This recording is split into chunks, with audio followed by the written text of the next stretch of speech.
നമസ്കാരം. എന്തൊക്കെയായിരുന്നു പറഞ്ഞുകൊണ്ടിരുന്നത്? ലൈസൻസ് ഇല്ല എന്നുണ്ടെങ്കിൽ ഇനി ഒരെണ്ണം പുറത്തിറങ്ങൂല. തമിഴ്നാട്ടിൽ നിന്നായാലും കർണാടകത്തിൽ നിന്നായാലും മറ്റേത് ഇന്ത്യൻ സംസ്ഥാനത്തു നിന്നായാലും കേരളത്തിലേക്ക് ഒരു ഡ്രൈവർ വന്നാൽ ലൈസൻസ് കൊണ്ട് ഇങ്ങോട്ട് വന്നു കഴിഞ്ഞാൽ ഇവിടെ ഞങ്ങൾ വണ്ടി ഓടിച്ചു നോക്കും. ഓടിച്ചു നോക്കിയിട്ട് ടെസ്റ്റ് നടത്തിയിട്ട് അയാൾക്ക് ടെസ്റ്റ് പാസ്സായാൽ മാത്രമേ ഞങ്ങൾ ഇനി ഇവിടെ വണ്ടി ഓടിക്കാനായിട്ട് ഒരു പറ്റുള്ളൂ, എന്നാലേ നമ്മൾ അനുമതി കൊടുക്കുള്ളൂ. എന്തൊക്കെയായിരുന്നു മന്ത്രി അന്നത്തെ ഗതാഗത വകുപ്പ് മന്ത്രി KB ഗണേഷ് കുമാർ അങ്ങോട്ട് തള്ളിവിട്ടത്? കേരളത്തിലെ മുൻ ഗതാഗത വകുപ്പ് മന്ത്രി KB ഗണേഷ് കുമാറിന്റെ ഡ്രൈവിംഗ് ലൈസൻസുമായി ബന്ധപ്പെട്ട വിവാദം ഈ സംസ്ഥാന രാഷ്ട്രീയത്തിലും പൊതുജനങ്ങൾക്കിടയിലും വീണ്ടും വലിയ ചർച്ചയായി മാറിക്കൊണ്ടിരിക്കുക. ലൈസൻസിൽ MLA എന്ന ഔദ്യോഗിക പദവി പേരിനൊപ്പം ചേർത്തുമായിട്ട് ബന്ധപ്പെട്ട പരാതി, ആ പരാതിയിലെ സംസ്ഥാന ട്രാൻസ്പോർട്ട് കമ്മീഷണർ ഡെപ്യൂട്ടി ട്രാൻസ്പോർട്ട് കമ്മീഷണർക്ക് അടിയന്തരമായി നടപടി സ്വീകരിക്കാൻ നിർദ്ദേശം നൽകിയ വാർത്തയാണ് പുറത്തു വന്നുകൊണ്ടിരിക്കുന്നത്. ഏത് മുൻ ഗതാഗത വകുപ്പ് മന്ത്രിക്കെതിരെ. എന്നിട്ട് മന്ത്രി വേറൊരു അടിയും കൂടെ അടിച്ചു വിടുന്നത് കേട്ടു. എനിക്ക് ഇവിടുത്തെ ലൈസൻസ് പോയാലും എനിക്ക് ഇന്റർനാഷണൽ ലൈസൻസ് ഉണ്ട്, ഞാനത് ചോദിക്കുന്നു, അതുകൊണ്ട് അങ്ങ് പെട്ടിയിൽ വെച്ചിട്ട് പെരകുത്തിയിരുന്നാൽ മതി. ഇവിടെ കേരളത്തിൽ വണ്ടി ഓടിക്കാൻ പറ്റൂല. ഇന്ത്യൻ പൗരനാണോ ഇന്ത്യയിൽ വണ്ടി ഓടിക്കുമ്പോൾ ഇന്ത്യയിലെ ലൈസൻസ് ആണ് വേണ്ടത്. ഇനി വിദേശത്ത് ഒരുത്തം ഇവിടെ വരാണെന്നുണ്ടെങ്കിൽ അവനിപ്പോ തൽക്കാലം ഇന്ത്യൻ ലൈസൻസ് വേണ്ട, അവന്റെ ഇന്റർനാഷണൽ ലൈസൻസ് വെച്ച് വണ്ടി ഓടിച്ചു. ഇതൊന്നും തിരിയാത്ത ആളല്ല ഈ ഗണേഷ് കുമാർ. പക്ഷെ എങ്കിലും ചാനലുകളുടെ മുന്നിൽ നാണം കടണ്ടെന്ന് വെച്ചിട്ട് അടിച്ചു വിടുന്നത് പെരുനാണക്കേടാവുന്നത്, അതായത് ഈ പൊതുവേദിയിൽ മുണ്ടുരിഞ്ഞു പോണ ഒരു അവസ്ഥ ആണ് എന്നുള്ളത് മനസ്സിലാകുന്നില്ല. അത് ചിന്തിക്കാനുള്ള ശേഷി ഇല്ല എന്നാണ് എനിക്ക് തോന്നുന്നത്. കേരളത്തിലെ ലൈസൻസിങ് അതോറിറ്റിയുടെ ഡാറ്റാബേസിൽ ഗണേഷ് കുമാർ MLA എന്നാണുള്ളത്. ആ പദവി തിരുത്താൻ വേണ്ടിയിട്ട് എന്തായാലും നീക്കം പണികൾ തുടങ്ങിയിട്ടുണ്ട്. പക്ഷെ മറ്റൊന്നുണ്ട്, ഈ MLA എന്ന് വെച്ചു കൊടുത്തുകൊണ്ട് ലൈസൻസ് കൊടുത്ത ഒരാളുണ്ട്. അയാളെ ചിലപ്പോൾ ഭീഷണിപ്പെടുത്തിയിട്ടോ അല്ലെങ്കിൽ തെറിപ്പിക്കുന്നു പറഞ്ഞിട്ടൊക്കെ ആയിരിക്കും ചെയ്തിട്ടുണ്ടാകുക. നിയമവിരുദ്ധമായിട്ട് അത് അനുവദിച്ചിട്ടുള്ള മോട്ടോർ വാഹന വകുപ്പിലെ അന്നത്തെ ഉദ്യോഗസ്ഥൻ ചിലപ്പോൾ പെൻഷൻ പറ്റി പെരെ കുത്തിയിരിക്കുകയായിരിക്കും. അവന് പോലും കടക്കപ്പുറതി ഇല്ലാത്ത ഒരവസ്ഥയിലേക്കാണ് കാര്യങ്ങൾ പോണത്. ആ ആളെ കണ്ടെത്തിയിട്ട് കർശനമായ നിയമ നടപടി സ്വീകരിക്കാൻ വേണ്ടിയിട്ട് ഉത്തരവ് വന്നിട്ടാണ്. ഇതാണ് പറയുന്നത്. മന്ത്രിമാരോ വേറെ ആരെങ്കിലും പറഞ്ഞു കേട്ടോണ്ട് ചാടിയാൽ, പ്രത്യേകിച്ച് ഇതുപോലുള്ള ജനസുകൾ പറയുന്നത് കേട്ടോണ്ട് ചാടി ഇറങ്ങിക്കഴിഞ്ഞാൽ എന്താ സംഭവിക്കുക എന്നുള്ളത്.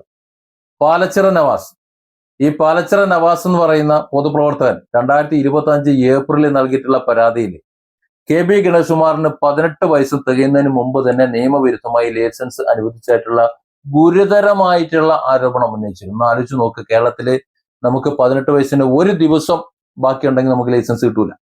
പക്ഷേ 18 വയസ്സാകുന്നതിന് മുമ്പ് കീഴൂട്ടുവെട്ടിൽ ബാലകൃഷ്ണനുള്ള മകൻ KB ഗണേഷ് കുമാറിന് ലൈസൻസ് കിട്ടി. കൊട്ടാരക്കരയ്ക്ക് അടുത്ത് വാളകത്ത് കീഴൂട്ടുവെട്ടിൽ ബാലകൃഷ്ണനുള്ള മകൻ KB ഗണേഷ് കുമാറിന് എങ്ങനെ ഇങ്ങനെ ഒരു ലൈസൻസ് കിട്ടി? അത് അന്വേഷിക്കണ്ടേ? സത്യത്തിൽ ഇത്തരത്തിലൊരു കള്ളത്തരം ജയിക്കുമ്പോൾ തങ്ങളുടെ പദവി, നിങ്ങളുടെ കുടുംബത്തിന്റെ ഒരു സ്ഥിതി, ഒരു രാഷ്ട്രീയ സ്വാധീനം, ജനങ്ങളുടെ കാഴ്ചപ്പാട്, ഇതൊക്കെ നാളെ നഷ്ടപ്പെടുന്ന ഒരു അവസ്ഥയിലേക്ക് പോവും ഇത് പുറത്തു വന്നാൽ എന്ന് ചിന്തിക്കാനുള്ള ഒരു വെളിവ് ഇല്ലാതെ പോയല്ലോ എന്നാണ് ചിന്തിക്കുന്നത്. ഇപ്പൊ അങ്ങനെയാണ് ആലോചിക്കുന്നത്.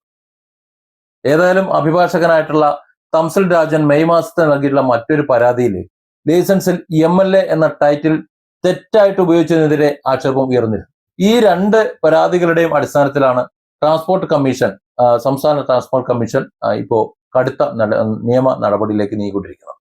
ഇപ്പോ ഒരു MLA പോലുമല്ല, പണി പാലും വെള്ളത്തിൽ കിട്ടുന്ന ഒരു കോലമാണ്. ഗതാഗത മന്ത്രിയായിരുന്ന കാലയളവില് ഡ്രൈവിംഗ് നിയമങ്ങളെക്കുറിച്ച്, സ്വന്തം ലൈസൻസിങ്ങിനെ കുറിച്ച് വലിയ അവകാശവാദങ്ങളൊക്കെ ഉന്നയിച്ച ഒരാളാണ് ഈ KB ഗണേഷ് കുമാർ. ഇപ്പൊ സ്വന്തം ഡ്രൈവിംഗ് ലൈസൻസ് തന്നെ റദ്ദാക്കപ്പെടുന്ന ഒരു സാഹചര്യത്തിലേക്കാണ് കാര്യങ്ങൾ എത്തി നിൽക്കുന്നത്. മുമ്പ് ഗൾഫ് ലൈസൻസ് ഉപയോഗിച്ച് കേരളത്തിൽ അല്ലെങ്കിൽ ഇന്ത്യയിൽ മറ്റു ഭാഗങ്ങളിലൊക്കെ ഡ്രൈവ് ചെയ്യുന്നതിന് ചില നിയമപരമായിട്ടുള്ള നിയന്ത്രണങ്ങൾ ഉണ്ട് എന്നത് ഉൾപ്പെടെ അദ്ദേഹം നടത്തിയിട്ടുള്ള പല പ്രസ്താവനകളും വലിയ വിവാദങ്ങൾക്ക് അക്കാലത്ത് വഴിവെച്ചിരുന്നു. എന്നാൽ ഇപ്പോ അദ്ദേഹത്തിന്റെ സ്വന്തം ലൈസൻസിൽ തന്നെ ഗുരുതരമായിട്ടുള്ള നിയമലംഘനങ്ങളും വീഴ്ചകളുമൊക്കെ കണ്ടെത്തിയിരിക്കുന്ന ഈ സാഹചര്യത്തിൽ ഇനി ഇതൊരു വ്യക്തിപരമായിട്ട് അല്ലെങ്കിൽ രാഷ്ട്രീയപരമായിട്ടൊക്കെ വലിയ തിരിച്ചടിയും നാണക്കേടും കൂടി ഉണ്ടാക്കിയിട്ടുണ്ട് എന്ന് പറയാതിരിക്കാൻ വയ്യ. ചാനലുകളുടെ മുന്നിൽ അങ്ങനെയല്ലേ ഇരുന്ന് അടിച്ചു വിട്ടത്. 2023 ജൂലൈ ലൈസൻസ് പുതുക്കിയപ്പോഴും പിന്നീട് 2024 നവംബറിൽ വിലാസം ഗതാഗത മന്ത്രി എന്ന രീതിയിലേക്ക് മാറ്റിയപ്പോഴും ആ പേരിനൊപ്പം MLA എന്ന് ചേർത്താണ് അദ്ദേഹം അപേക്ഷ സമർപ്പിച്ചത്. ഇത് ഉദ്യോഗസ്ഥരുടെ മാത്രം പിഴവൊന്നുമല്ല, മറിച്ച് അദ്ദേഹത്തിന്റെ പൂർണ്ണമായ അറിവോടെ, അദ്ദേഹത്തിന്റെ പൂർണ്ണമായ സമ്മതത്തോടെയാണ് നടന്നത് എന്ന് വ്യക്തമാക്കുന്ന ഔദ്യോഗിക രേഖകൾ ഇതിനോടകം പുറത്തു വന്നിട്ടുണ്ട്.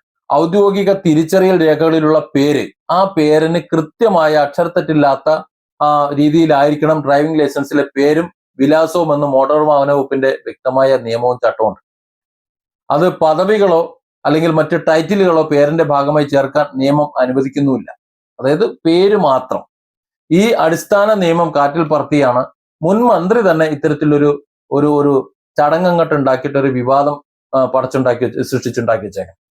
ഈ ഒരു വിഷയത്തെക്കുറിച്ച് വാർത്താ മാധ്യമത്തിലെ മാധ്യമങ്ങൾ ചോദ്യം ചോദിച്ചപ്പോൾ മോട്ടോർ വാഹന വകുപ്പിലെ ഉദ്യോഗസ്ഥൻ തന്റെ അറിവോ സമ്മതമോ ഇല്ലാതെയാണ് MLA എന്ന വാക്ക് പേരിനൊപ്പം ചേർത്തത് എന്നായിരുന്നു ഗണേഷ് കുമാർ വിശദീകരിച്ചത്. നടക്കുമോ?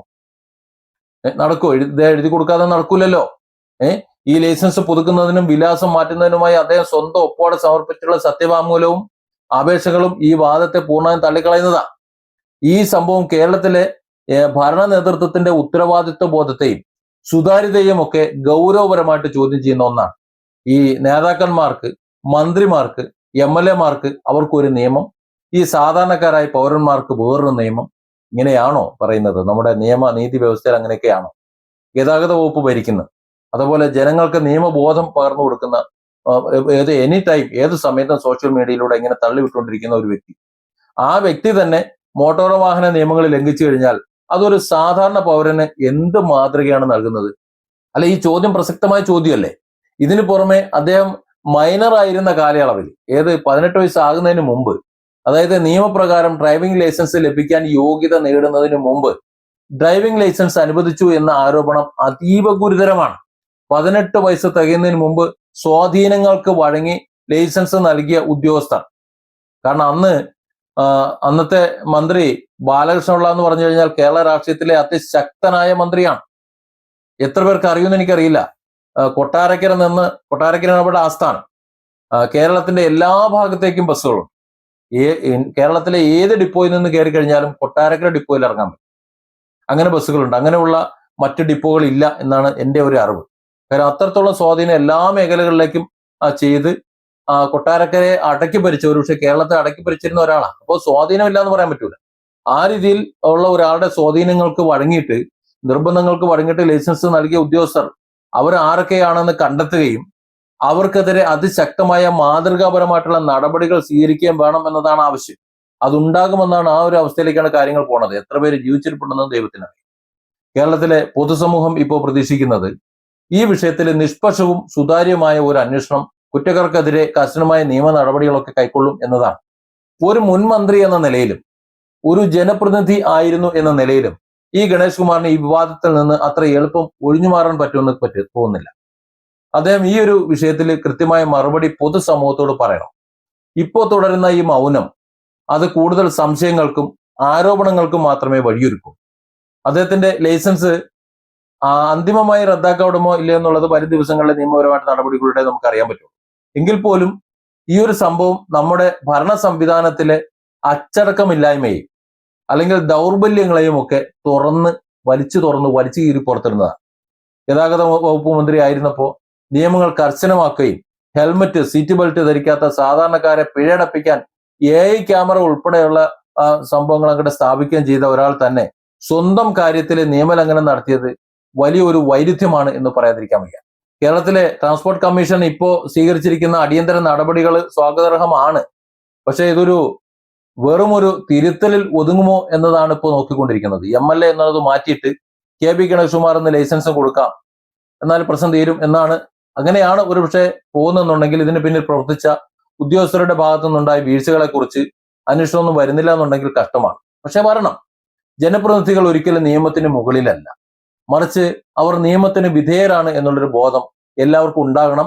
ആ ബോധത്തിൽ നിന്നുകൊണ്ട് വേണം അവർ ജനപ്രതിനിധികളായിരിക്കാൻ. ജനങ്ങളോടെങ്കിലും അവർക്ക് സംസാരിക്കാൻ പറ്റുള്ളൂ. മുൻ ഗതാഗത മന്ത്രിയുടെ ഈ ലൈസൻസ് വിവാദം കേരള രാഷ്ട്രീയത്തിന് വലിയൊരു പാഠമാണ് നൽകുന്നത്. ഭരണ സംവിധാനങ്ങളെ ഇത്തരം സ്വന്തം ദൗർബല്യങ്ങൾ തിരുത്തപ്പെടേണ്ടത് സത്യത്തിൽ അത് അത്യാവശ്യമാണ്. ജനാധിപത്യ സംവിധാനത്തിൽ ഭരണകൂടവും ജനപ്രതിനിധികളും ഒക്കെ ജനങ്ങളോട് പുലർത്തേണ്ട ഒരു സുതാര്യയും സാമാന്യ മര്യാദയും ഉത്തരവാദിത്വ ബോധമൊക്കെ ഉണ്ട്. അതൊക്കെ ഉണ്ടെങ്കിൽ മാത്രമേ ഒരു നാടിന്റെ ഭാവി നന്നാവൂ. അല്ലാതെ സ്വന്തം ധാർഷ്ട്യത്തിനും താന്നോന്നി തരത്തിനും വേണ്ടിയിട്ട് ഏതറ്റം വരെ പോകും, എന്നിട്ട് ജനങ്ങളോട് വേറെ പലതും പ്രസംഗിക്കും. അതെങ്ങനെയാണ് ശരിയാവുക? നിയമം അത് മന്ത്രിയായി കഴിഞ്ഞാലും സാധാരണ പൗരനായാലും ആര് തന്നെ ആയിരുന്നാലും എല്ലാവർക്കും ഒരുപോലെ ബാധകമാണ് എന്നുള്ളൊരു സന്ദേശം ഈ നടപടിയിലൂടെ ബോധ്യപ്പെടുത്താൻ കേരളത്തിന്റെ സർക്കാരിന് അല്ലെങ്കിൽ ഈ ഇതുമായിട്ട് ബന്ധപ്പെട്ട് നടപടിയെടുത്തുകൊണ്ടിരിക്കുന്ന അധികാരികൾക്ക് സാധിക്കണം. Different angles. Don't forget to subscribe and support this channel.